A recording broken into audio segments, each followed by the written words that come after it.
আমাদের মা বোনরা আছেন এখানে, আপনাদেরকে বলছি, আপনারা আপনাদের স্বামীদেরকে, বাবাদেরকে, সন্তানদেরকে উৎসাহ দিবেন।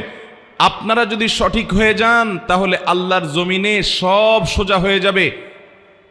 আপনারা যদি আপনাদের সন্তানদেরকে বলেন, বাবারা হালাল উপার্জন করে নিয়ে আসবা, প্রয়োজনে ডাল ভাত খেয়ে বেঁচে থাকবো, গোশ মাছ খাবো না, কিন্তু হালাল উপার্জন করবা বাবা। অন্যের ছেলে মেয়েরা বিল্ডিং হাঁকায়, গাড়ি হাঁকায়, টাকা পয়সা চকচকে দেখা যায়, আমার দরকার নাই বাবা, হালাল যদি করতে পারো, ব্যবসা বাণিজ্য করে আলহামদুলিল্লাহ করো, আর না হলে আমার দুর্নীতি করে ঘুষ, চুরি, ডাকাতি, এই সমস্ত মানুষের হক নষ্ট করে পয়সা আনবা না, আমরা কষ্ট করে থাকবো।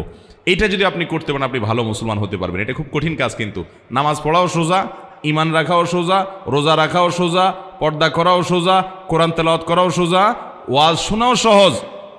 এ যুগের সবচেয়ে কঠিন কাজ হলো আমার উপার্জনটা সব টন টন করে বাঁচবে।